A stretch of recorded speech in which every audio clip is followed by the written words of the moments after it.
il faut d'abord que tu aies accès aux Bilderbergers. Il y a 1600 Bilderbergers dans le monde. Qui sont les Bilderbergers?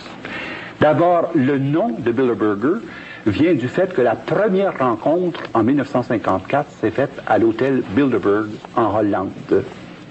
Et que le président permanent des Bilderberger est le prince Bernard.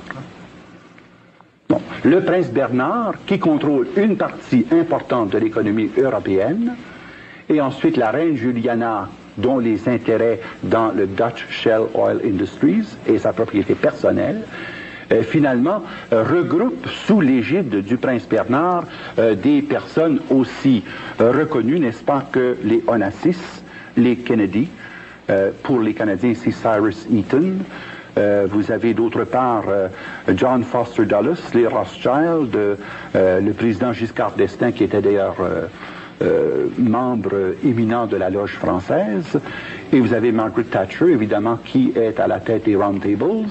Vous avez également Henry Kissinger, Robert McNamara, les Warburg, qui contrôlent toute la partie de l'économie concernant l'Autriche, la Hongrie et la Tchécoslovaquie, ainsi que l'économie de l'Allemagne. Alors, c'est tout cela qui est interrelié et qui prennent des décisions occultes. Remarquez bien que ces décisions-là ne sont jamais rendues publiques.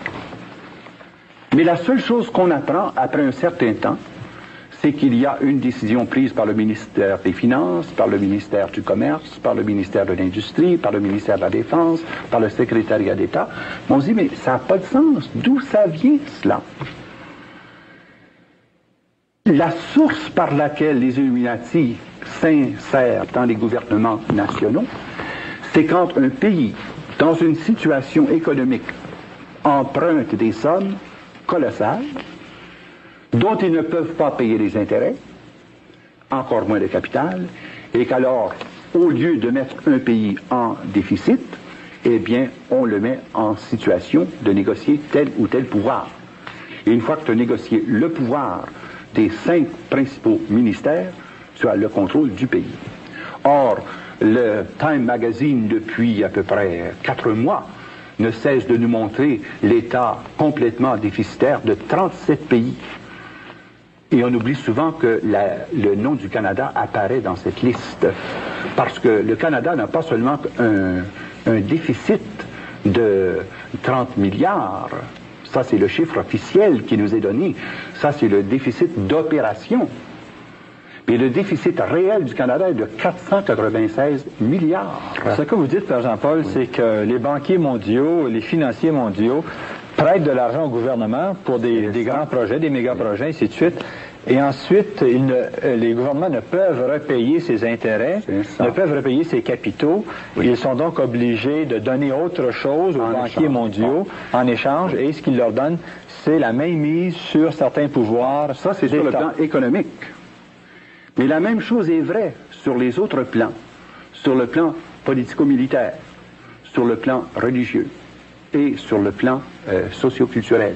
Est-ce dans ce sens-là, Père Jean-Paul, que vous parlez d'une mainmise mondiale? Oui, tout à fait dans ce sens-là.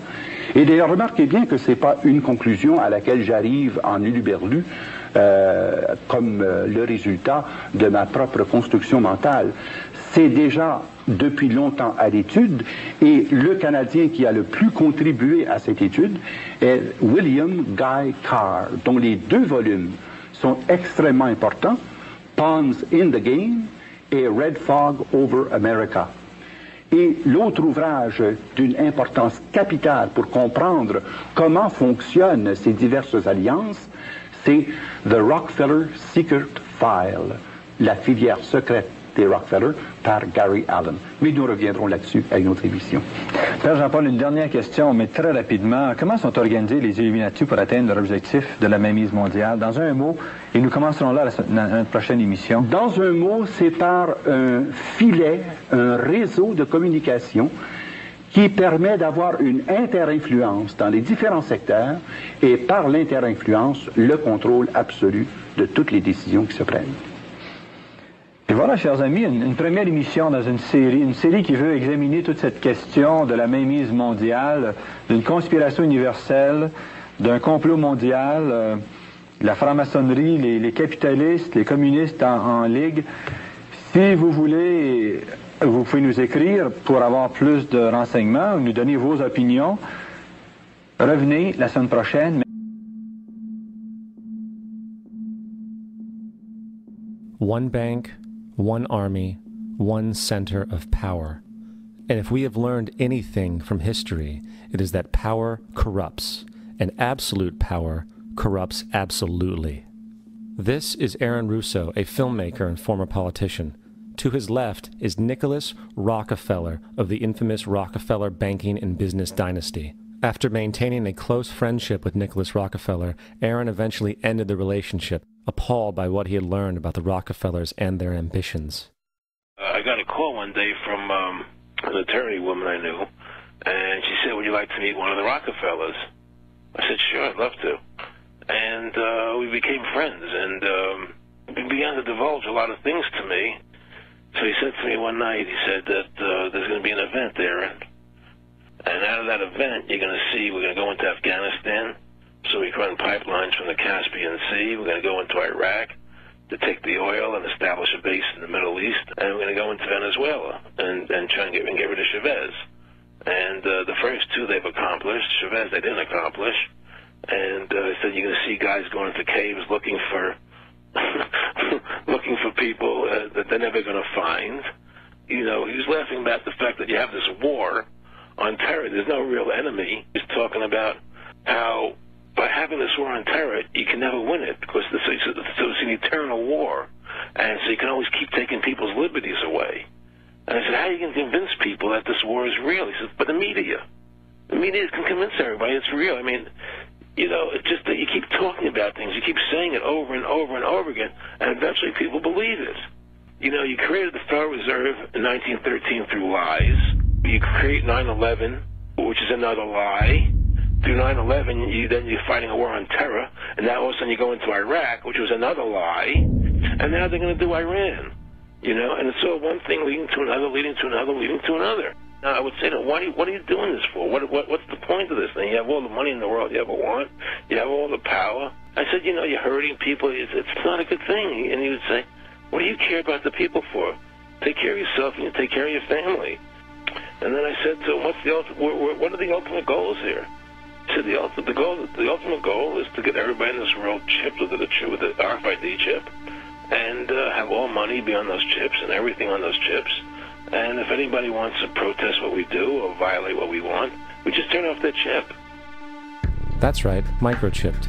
In 2005, Congress, under the pretense of immigration control and the so-called war on terrorism, passed the REAL ID Act, under which it is projected by May 2008, you will be required to carry around a federal identification card, which includes on it a scannable barcode with your personal information. However, this barcode is only an intermediary step before the card is equipped with a VeriChip RFID tracking module, which will use radio frequencies to track your every move on the planet.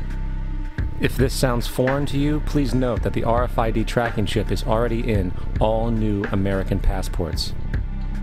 And the final step is the implanted chip, which many people have already been manipulated into accepting under different pretenses. We have a Florida family who are really pioneers in a brave new world.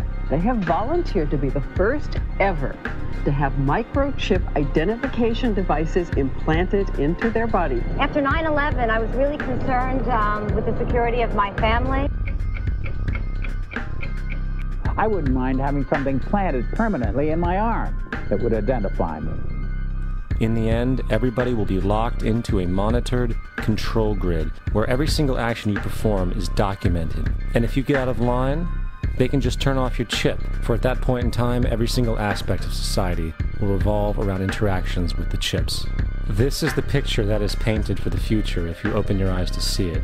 A centralized one-world economy where everyone's moves and everyone's transactions are tracked and monitored, all rights removed. The most incredible aspect of all, these totalitarian elements will not be forced upon the people will demand them. For the social manipulation of society through the generation of